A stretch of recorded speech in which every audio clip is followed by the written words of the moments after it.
Plus de 12 000 élèves ont fait leur entrée dans plus d'une centaine d'établissements en province nord cette année.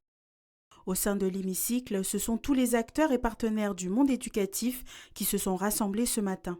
L'occasion de faire le point sur la rentrée 2024 et échanger sur les perspectives d'action à développer au cours de l'année. Alors, là où on se retrouve, bien évidemment, à chaque fois, c'est sur les fondamentaux.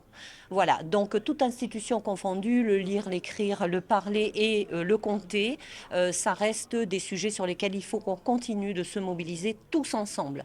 J'ai insisté sur la nécessité de se coordonner, de se concerter, parce que les enfants dont on parle, ce sont les enfants de tout le monde et on se les partage tous. L'enseignement, c'est une mission vertueuse, noble, qui est peut-être exigeante, mais ils apportent la connaissance et c'est tous ensemble qu'on peut faire face à accompagner au mieux nos élèves et avec les parents aussi, parce qu'il reste évidemment qu'à la maison, papa et maman doivent concourir aussi à la réussite scolaire.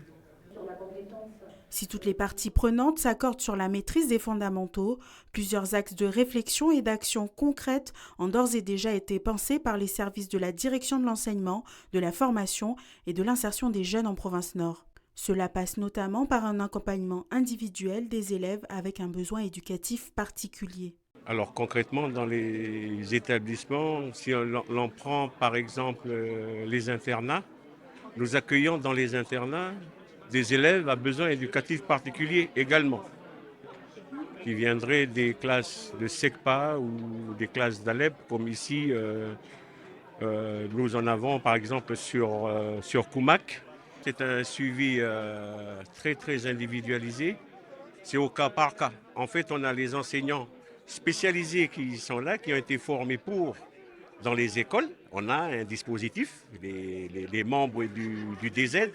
Par contre, lorsque les élèves passent au collège et qu'ils restent dans les internats, là, c'est sûr qu'il y a un réel travail à faire, un réel travail d'accompagnement socio-éducatif, peut-être pas pédagogique, mais vraiment, on met l'accent sur ça pour que les élèves, lorsqu'ils arrivent en sixième, ils sont lecteurs.